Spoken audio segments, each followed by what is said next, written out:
மம்மிகள் அப்படினாலே தங்க பெட்டிகள், உயரமான பிரமிடுகள், பதப்படுத்தப்பட்ட இறந்த உடல்கள், இப்படிதான் படங்கள்ல காட்டப்படுது. ஆனா உண்மையிலேயே இப்படிதான் இந்த உடல்கள் பதப்படுத்தப்பட்டுச்சான்னு கேட்டா கிடையாது.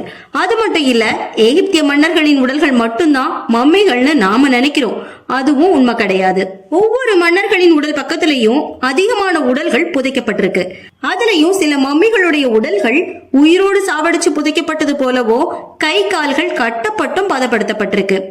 பல ஆயிரம் வருட பழமையான பிரமிடுகள் இப்ப வரைக்கும் எப்படி கட்டப்பட்டது அப்படிங்கிறது ஆச்சரியமான ஒண்ணுதான். இந்த பிரமிடுகள் கட்டப்பட முக்கியமான காரணமே மம்மிகள் தான். இந்த எகிப்து மம்மிகளின் மர்மங்களை பத்தி தெரிஞ்சுக்கணும்னு நினைச்சீங்கன்னா வீடியோவை கடைசி வரைக்கும் ஸ்கிப் பண்ணாம பாருங்க. இன்னைக்கு இறந்த உடல்கள்னு சொல்லப்படுற இந்த மம்மிகள் அந்த கால எகிப்தியர்களுக்கு மறுவாழ்வு கொடுக்கக்கூடிய ஒன்னா இருந்திருக்கு. எகிப்தியர்களுடைய மத நம்பிக்கைப்படி இறந்த ஒவ்வொரு உடலுக்கும் இன்னொரு மறுவாழ்க்கை இருக்குன்னு நம்பினாங்க.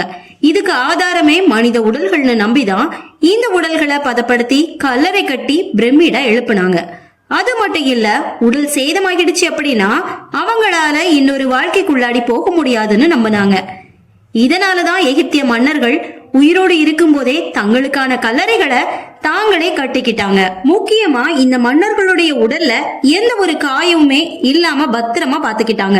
இப்படி உடல்களை மம்மிபிகேஷன் பண்ணும் போது உடல் உறுப்புகள் எல்லாத்தையுமே வெளியில எடுத்துடுவாங்க, இதயத்தை தவிர. ஏன்னா எகிப்தியர்களின் மறுஜென்ம வாழ்க்கையோட ஹார்ட் டிஸ்கே இதயம் தான். இதனாலதான் இதயத்தை பதப்படுத்தும் போது வெளியில எடுக்க மாட்டாங்க. மூளைய கூட தலையை உடைக்காம பழுத்த கம்பிகளை வச்சு மூக்குக்குள்ள விட்டு இது மூலமா உறிஞ்சு எடுத்துடுவாங்க. ஆனா இதயத்தை மட்டும்தான் உடலுக்குள்ளேயே வச்சிருந்தாங்க.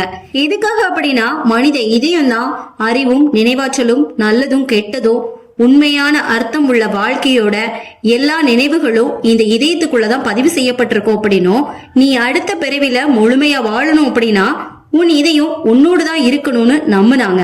நீ யாரு, நீ செய்த நல்லது கெட்டது என்ன, உன்னுடைய உண்மை தன்மை என்ன அப்படிங்கறத நிரூபிக்க இறகு, அதாவது இறந்த பிறகு மனிதனுடைய இதயத்தை பறவை இறகு கூட எடையிடுவாங்க.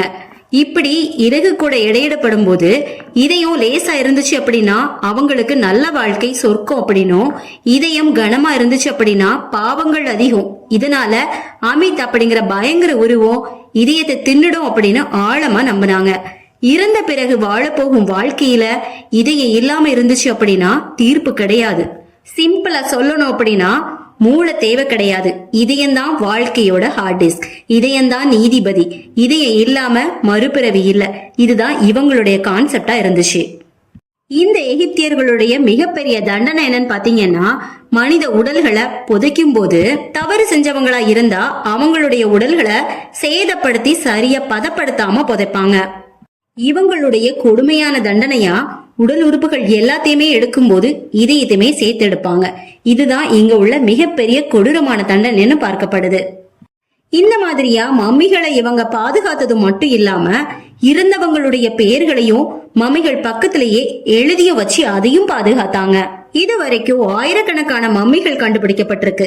இதுல பெரும்பாலான உடல்கள் அமைதியான முறையில தூங்குறது மாதிரி தான் மம்மிபிகேஷன் பண்ணப்பட்டிருக்கும். இதுல சில மம்மிகள் வாய்கள் திறந்தபடியும் விரல்கள் இல்லாம சரியா பதப்படுத்தாமலும் கிடைச்சிருக்கு. சில மம்மிகள்ல உடல் உறுப்புகள் சரியா எடுக்கப்படாமலும் பதப்படுத்தப்பட்டிருக்கு.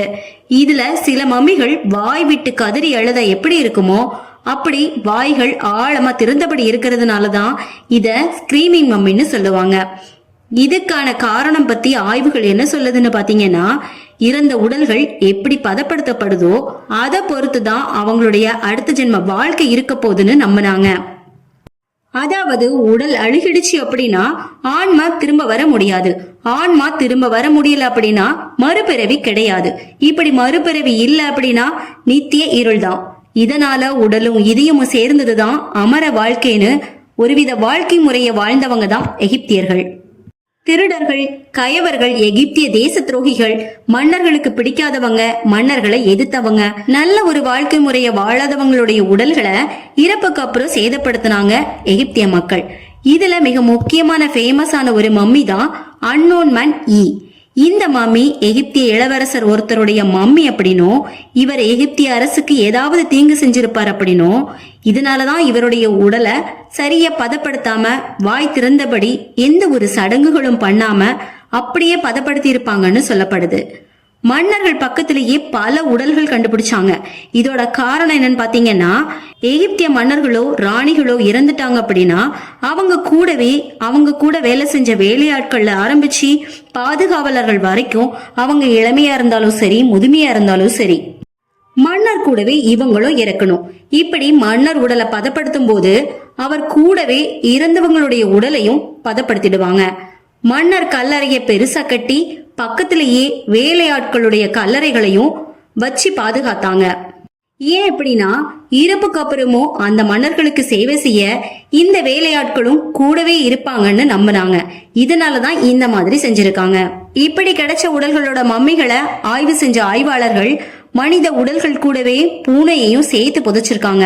மன்னர்களுக்கும் பணக்காரங்களுக்கும் எல்லா விதமான சடங்குகளும் சரியா செய்யப்பட்டு பதப்படுத்தப்பட்டது அப்படின்னும், தவறு செஞ்சவங்களுக்கோ மன்னர் வார்த்தைகளுக்கு கட்டுப்படாதவங்களுக்கும் எந்த ஒரு சடங்கும் சரியா செய்யப்படல அப்படின்னு சொல்லப்படுது. மம்மிகள் பத்தின இந்த பதிவு உங்களுக்கு பிடிச்சிருந்துன்னா மறக்காம லைக் பண்ணிட்டு, இந்த மாதிரியான நல்ல தகவல்களை தெரிஞ்சுக்க மறக்காம சேனலை சப்ஸ்கிரைப் பண்ணிக்கோங்க. தேங்க்ஸ் ஃபார் வாட்சிங்.